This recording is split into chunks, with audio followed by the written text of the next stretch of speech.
ನಾಯಕ ವಿಜಯ್ ಮನೆಗೆ ಬಾಂಬ್ ಬೆದರಿಕೆ ಬಂದಿದೆ. ಪೊಲೀಸರು ಹಾಗೂ ಶ್ವಾನ ದಳದ ಸಹಾಯದಿಂದ ಶೋಧ ಕಾರ್ಯ ನಡೀತಾ ಇದೆ. ಟಿವಿಕೆ ಪಕ್ಷದ ಮುಖ್ಯಸ್ಥ ವಿಜಯ್ ಮನೆಗೆ ಬಾಂಬ್ ಬೆದರಿಕೆ ಬಂದಿದೆ. ಪೊಲೀಸರು ಹಾಗೂ ಶ್ವಾನ ದಳದ ಸಹಾಯದಿಂದ ಶೋಧ ಕಾರ್ಯ ನಡೀತಾ ಇದೆ. ವಿಜಯ್ ನಿವಾಸದ ಮುಂದೆ ಹದ್ದಿನ ಬಿಗಿ ಭದ್ರತೆಯ ಆಯೋಜನೆಯಾಗಿದೆ. ನೀಲಂಕರೈ ಪ್ರದೇಶದಲ್ಲಿನ ನಿವಾಸದ ಬಳಿ ಹೈ ಅಲರ್ಟ್ ಇದೆ. ವಿಜಯ್ ನಿವಾಸದ 1 ಕಿಲೋಮೀಟರ್ ವ್ಯಾಪ್ತಿಯಲ್ಲಿ ತೀವ್ರವಾದಂತಹ ಭದ್ರತೆಯನ್ನ ನಿಯೋಜನೆ ಮಾಡಲಾಗಿದೆ. ಟಿವಿಕೆ ನಾಯಕ ದಳಪತಿ ವಿಜಯ್ ಮನೆಗೆ ಬಾಂಬ್ ಬೆದರಿಕೆ ಬಂದಿರುವಂತದ್ದು. ಪೊಲೀಸರು ಹಾಗೂ ಶ್ವಾನ ದಳದ ಸಹಾಯದಿಂದ ಶೋಧ ಕಾರ್ಯ ಕೂಡ ನಡೀತಾ ಇದೆ. ವಿಜಯ್ ನಿವಾಸದ ಮುಂದೆ ಹದ್ದಿನ ಬಿಗಿ ಭದ್ರತೆಯನ್ನ ಆಯೋಜನೆ ಮಾಡಲಾಗಿದೆ.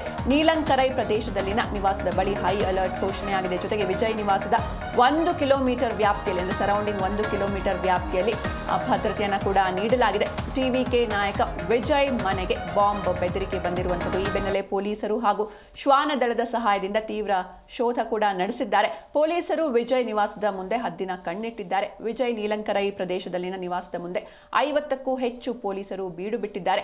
ಇಂಚಿಂಚು ತಪಾಸಣೆ ನಡೆಸಲಾಯಿತು, ಆದರೆ ಯಾವುದೇ ಸ್ಫೋಟಕ ವಸ್ತು ಪತ್ತೆಯಾಗಿಲ್ಲ. ಇನ್ನು ಭದ್ರತೆ ದೃಷ್ಟಿಯಿಂದ ವಿಜಯ್ ನಿವಾಸದ 1 ಕಿಲೋಮೀಟರ್ ವ್ಯಾಪ್ತಿಯಲ್ಲಿ ಭದ್ರತೆಯನ್ನ ಆಯೋಜನೆ ಮಾಡಲಾಗಿದೆ. ಇನ್ನು ಶನಿವಾರ ಕರೂರಲ್ಲಿ ವಿಜಯ್ ಭಾಗವಹಿಸಿದಂತಹ ಪ್ರಚಾರ ರ್ಯಾಲಿಯಲ್ಲಿ ಕಾಲ್ತುಳಿತ ಸಂಭವಿಸಿತು. ಇದರಲ್ಲಿ ಮಹಿಳೆಯರು, ಮಕ್ಕಳು ಸೇರಿದಂತೆ ಈವರೆಗೆ 40 ಜನರು ಸಾವನ್ನಪ್ಪಿದ್ದಾರೆ. ಹೀಗಾಗಿ ದೇಶಾದ್ಯಂತ ತೀವ್ರ ಚರ್ಚೆಗೆ ಇದು ಕಾರಣವಾಗಿದೆ.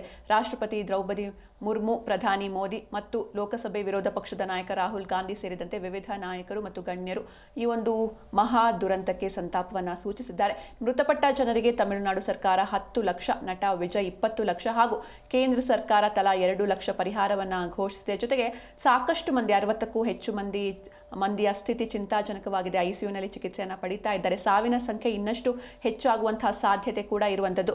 ಈ ನಡುವೆ ದಳಪತಿ ವಿಜಯ್ ಮನೆಗೆ ಬಾಂಬ್ ಬೆದರಿಕೆ ಬಂದಿರುವಂಥದ್ದು. ಹೀಗಾಗಿ ಸಾಕಷ್ಟು ಭದ್ರತೆಯನ್ನು ನೀಡಲಾಗ್ತಾ ಇದೆ. ಇವರ ನಿವಾಸದ ಸುತ್ತಲಿನ 1 ಕಿಲೋಮೀಟರ್ ವ್ಯಾಪ್ತಿಯಲ್ಲಿ ಬಿಗಿ ಭದ್ರತೆಯನ್ನು ನೀಡಲಾಗಿದೆ. ಜೊತೆಗೆ ಶ್ವಾನ ದಳ ಹಾಗೂ ಪೊಲೀಸರು ತಪಾಸಣೆಯನ್ನು ಕೂಡ ಮಾಡಿದ್ದಾರೆ. ಇಂಚಿಂಚು ತಪಾಸಣೆ ನಡೀತಾ ಇದೆ.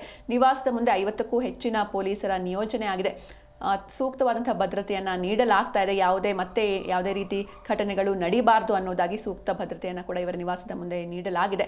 ಜೊತೆಗೆ ಮೊನ್ನೆ ಒಂದು ಕರಾಳ ಅಧ್ಯಾಯ ತಮಿಳುನಾಡಿನ ರಾಜಕೀಯದ ಇತಿಹಾಸದಲ್ಲೇ ಕಂಡು ಕೇಳರಿಯದ ಒಂದು ದೊಡ್ಡ ದುರಂತವೇ ಸಂಭವಿಸಿದೆ. ಈ ಒಂದು ದುರಂತದಲ್ಲಿ 40 ಮಂದಿ ಸಾವನ್ನಪ್ಪಿದ್ದಾರೆ. ಜೊತೆಗೆ ಸಾವಿನ ಸಂಖ್ಯೆ ಕೂಡ ಇನ್ನಷ್ಟು ಹೆಚ್ಚಾಗುವಂತಹ ಸಾಧ್ಯತೆ ಇದೆ. 80ಕ್ಕೂ ಅಧಿಕ ಜನರಿಗೆ ಗಂಭೀರ ಗಾಯವಾಗಿತ್ತು. ಇದರಲ್ಲಿ 60 ಜನರು ಐಸಿಯುನಲ್ಲಿ ಜೀವನ್ಮರಣ ಹೋರಾಟವನ್ನು ನಡೆಸಿದ್ದಾರೆ. ಬೆಡ್ ಮೇಲೆ ಒಂದು ಕಡೆ ರೋಗಿಗಳು ನರಳಾಡ್ತಾ ಇದ್ರೆ ಆಸ್ಪತ್ರೆಯ ಹೊರಗಡೆ ಕುಟುಂಬಸ್ಥರು ಕಣ್ಣೀರಿಡ್ತಿದ್ದಾರೆ. ಒಂದು ದೊಡ್ಡ ದುರಂತ. ಅದರಲ್ಲೂ ಈ ಒಂದು ದುರಂತದಲ್ಲಿ ಸಾಕಷ್ಟು ಮಂದಿ ಪುಟ್ಟ ಮಕ್ಕಳನ್ನು ಕರೆದುಕೊಂಡು ಬಂದಿರ್ತಾರೆ. 10 ಮಕ್ಕಳು ಮೃತಪಟ್ಟಿದ್ದಾರೆ. 17 ಮಹಿಳೆಯರು ಸಾವನ್ನಪ್ಪಿದ್ದಾರೆ. ಒಟ್ಟಾರೆಯಾಗಿ 40 ಜನ ಈ ಒಂದು ದುರಂತ ಅಂತ್ಯ ಕಂಡಿದ್ದಾರೆ ಈ ಒಂದು ರ್ಯಾಲಿಯಲ್ಲಿ. ಇನ್ನು ಯಾವಾಗ ವಿಜಯ್ ಅವರು ಒಂದು ಟಿವಿಕೆ ಪಕ್ಷವನ್ನು ಸ್ಥಾಪಿಸಿದ್ರು, ಅದಾದ ಬಳಿಕ ಸೆಪ್ಟೆಂಬರ್ 13ರಿಂದ ಪ್ರತಿ ಶನಿವಾರ ಇವರು ವೀಕೆಂಡ್ನಲ್ಲಿ ಸಮಾವೇಶಗಳನ್ನು, ರ್ಯಾಲಿಗಳನ್ನು ಹಮ್ಮಿಕೊಳ್ತಲೇ ಬರ್ತಾ ಇದ್ರು. ಜಿಲ್ಲೆಯಲ್ಲೂ ಇವರ ರ್ಯಾಲಿಯನ್ನು ಹಮ್ಮಿಕೊಳ್ಳಲಾಗಿತ್ತು.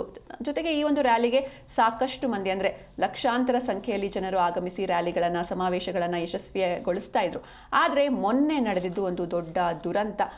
ಈ ಒಂದು ಮೊನ್ನೆ ಶನಿವಾರ ಏನಿತ್ತು, ವೀಕೆಂಡ್ ಹಿನ್ನೆಲೆಯಲ್ಲಿ 2 ಕಡೆ ರ್ಯಾಲಿಯನ್ನು ಆಯೋಜನೆ ಮಾಡಲಾಗಿತ್ತು. ಒಂದು ನಮಕ್ಕಲ್ ಜಿಲ್ಲೆಯಲ್ಲಿ, ಹಾಗೆ ಇನ್ನೊಂದು ಕರೂರು ಜಿಲ್ಲೆಯಲ್ಲಿ. ಸೊ ನಮಕ್ಕಲ್ ಜಿಲ್ಲೆಯಲ್ಲಿ ಬೆಳಗ್ಗೆ 8 ಗಂಟೆಗೆ ಈ ಒಂದು ರ್ಯಾಲಿ ಆರಂಭವಾಗಬೇಕಿತ್ತು. ಹಾಗೆ ಕರೂರಿನಲ್ಲಿ 11 ಗಂಟೆಗೆ ನಿಗದಿಯಾಗಿತ್ತು. ಆದರೆ ನಮಕ್ಕಲ್ನಲ್ಲಿ ಮಧ್ಯಾಹ್ನ 2ವರೆಗೆ ರ್ಯಾಲಿ ಆರಂಭವಾಗುತ್ತೆ. ಅದಾದ ಬಳಿಕ ಅಲ್ಲಿ ರ್ಯಾಲಿಯನ್ನು ಮುಗಿಸ್ಕೊಂಡು ವಿಜಯ್ ಅವರು ಸಂಜೆ 7 ಗಂಟೆ ಸುಮಾರಿಗೆ ಕರೂರು ಜಿಲ್ಲೆಗೆ ಬರ್ತಾರೆ. ಅದಾಗಲೇ ಬೆಳಿಗ್ಗೆಯಿಂದ ತಮ್ಮ ನೆಚ್ಚಿನ ನಟನನ್ನು ನೋಡೋದಕ್ಕೋಸ್ಕರ ಕಾದು ಸುಸ್ತಾಗಿದ್ದಂತಹ ಜನರಿಗೆ ಒಂದು ಕುಡಿಯುವ ನೀರಿನ ವ್ಯವಸ್ಥೆ ಕೂಡ ಇರೋದಿಲ್ಲ. ಬಿಸಿಲಿನಲ್ಲೇ ನಿಂತು ಕಾದು ಹೈರಾಣಾಗಿರ್ತಾರೆ. ಆಮೇಲೆ 7 ಗಂಟೆಗೆ ಯಾವಾಗ ಓಪನ್ ಬಸ್ನಲ್ಲಿ ವಿಜಯ್ ಅವರು ಬಂದು ಭಾಷಣವನ್ನು ಆರಂಭಿಸ್ತಾರೆ, ಎಲ್ಲರೂ ಕೂಡ ವಿಜಯ್ ಕಡೆಗೆ ಧಾವಿಸ್ತಾರೆ. ನೂಕುನುಗ್ಗಲು ಉಂಟಾಗುತ್ತೆ. ಅಲ್ಲಿ ಸುಸ್ತಾಗಿರ್ತಾರೆ. ಅಂದರೆ ಬೆಳಿಗ್ಗೆಯಿಂದ ನಿಂತು ಸಾಕಷ್ಟು ಮಂದಿ ಹೈರಾಣಾಗಿ ಹೋಗಿರ್ತಾರೆ. ಹೀಗಾಗಿ ತಣ್ಣಿ ಎನ್ನುವಂಥ ಕೂಗುಗಳು ಕೇಳಿ ಬರುತ್ತೆ. ಆಗ ವಿಜಯ್ ಅವರು ತಮ್ಮ ಬಸ್ನಿಂದ ವಾಟರ್ ಬಾಟಲ್ಗಳನ್ನ ಕೂಡ ಕೆಳಗಡೆ ಎಸೀತಾರೆ. ಈ ವೇಳೆ ನೂಕುನುಗ್ಗಲು ಉಂಟಾಗುತ್ತೆ. ಅದಾಗಲೇ ಅಂದರೆ ಇಷ್ಟೊತ್ತಿಗಾಗಲೇ ಅಲ್ಲಿ ಕೆಳಗಡೆ ಕಾಲ್ತುಳಿತ ಸಂಭವಿಸಿರುತ್ತೆ. ಉಸಿರುಗಟ್ಟಿ ಅನೇಕರು ಅಸ್ವಸ್ಥಗೊಂಡಿರ್ತಾರೆ. ಈ ಒಂದು ಪರಿಸ್ಥಿತಿ ವಿಜಯ್ ಅವರ ಗಮನಕ್ಕೂ ಕೂಡ ಬರುತ್ತೆ. ಹೀಗಾಗಿ ಅವರು ಭಾಷಣದಲ್ಲಿ ಮನವಿಯನ್ನು ಕೂಡ ಮಾಡ್ತಾರೆ, ಯಾರು ಕೂಡ ಮುಂದೆ ಬರಬೇಡಿ, ಎಲ್ಲ ಹಿಂದೆ ಸರಿರಿ, ಯಾರು ಕೂಡ ನನ್ನೆಡೆಗೆ ಬರಬೇಡಿ, ನುಗ್ಗಲು ಉಂಟಾಗ್ತಾ ಇದೆ, ಹೀಗಾಗಿ ಸಮಾಧಾನದಿಂದ ವರ್ತಿಸಿ ಅನ್ನೋದಾಗಿ ಮನವಿಯನ್ನು ಮಾಡ್ತಾರೆ. ಆದರೆ ಅಷ್ಟೊತ್ತಿಗಾಗಲೇ ಪರಿಸ್ಥಿತಿ ಕೈ ಮೀರಿ ಹೋಗಿರುತ್ತೆ, ಅನೇಕರು ಪ್ರಾಣವನ್ನು ತೆತ್ತಿರ್ತಾರೆ. ಜೊತೆಗೆ ಮೇಲೆ ಅಂದರೆ ಬಸ್ನ ಮೇಲೆ ವಿಜಯ್ ಅವರು ಅಬ್ಬರದ ಭಾಷಣವನ್ನು ಮಾಡ್ತಾ ಇದ್ರು, ಆದರೆ ಕೆಳಗಡೆ ಕಂದಮ್ಮಗಳ, ಮಹಿಳೆಯರ, ಪುರುಷರ ಪ್ರಾಣವೇ ಹೋಗಿತ್ತು. ಇದು ಒಂದು ದೊಡ್ಡ ತಮಿಳುನಾಡಿನ ರಾಜಕೀಯ ಇತಿಹಾಸದಲ್ಲೇ ಒಂದು ದೊಡ್ಡ ದುರಂತ.